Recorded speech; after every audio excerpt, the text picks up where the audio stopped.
need power to freedom to move. Then he gets up and out.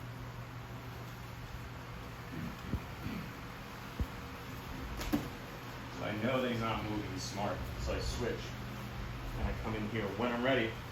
If I can get the shallow underhook, cool. If not, he's gonna probably try to create space one way or another. And then I'll take it. I'll take it, shift that elbow in. When I'm ready, look, I do it all in one try. I insert that whole leg through, I post my hand if I need to, and I square my hips. If I stay tilted, all my weight is directed on his hip, he's gonna be able to elevate it. And this is what's gonna happen to you. So square those hips, spread it out. Now it's gonna be very difficult for me to lift a whole body out when it's this much space clearing, right? Right hand comes underneath, palm facing out. I pull him in, create that shoulder pressure. When I realize he's not moving, try to move. Yeah, when I realize I can clear it, now I take my right knee, look how I come over his knee. From here, look, my toes, I'm on my tippy toes.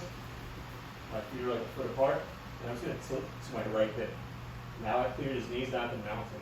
I'm gonna give him the option to move, and when he does, we just take him out. Once I take him out, I clear my hands, I just walk him up, and I force his head and arm control. Good again. So it's cool, now off the HQ, it passes on both sides. We got this entry. And now if he chooses not to move, he has some funky legs. I come in here, I wait for him. When I'm ready, look, I insert my knee through first, get the underhook, get the head control, insert my leg in between, just roll my hips out, my knees are aligned together, got to move them. I got him. I get my grip, I pull him in. From here, honestly, if he chooses not to do anything, I think even look, just step over and pass him. Let's assume that he's very tight. Instead, I take my right knee, I come, yeah, exactly. He holds down the lockdown, that's fine. I take my knee, I come above his, and then I tilt. And then I give him the freedom to move. We transition him out. I walk my hand over, 45 degrees towards his head. I shoulder shrug, force that arm over and across. Once I get here, I'm not too fixated on how you guys are maintaining head and arm control. You can use a gable grip, or you can just force the arm underneath and apply your own pressure to keep that arm shelf over and across. That's fine. Do I say that one more time? Once enough. Love this guy. Side step. Knee in, lift my butt. Hold.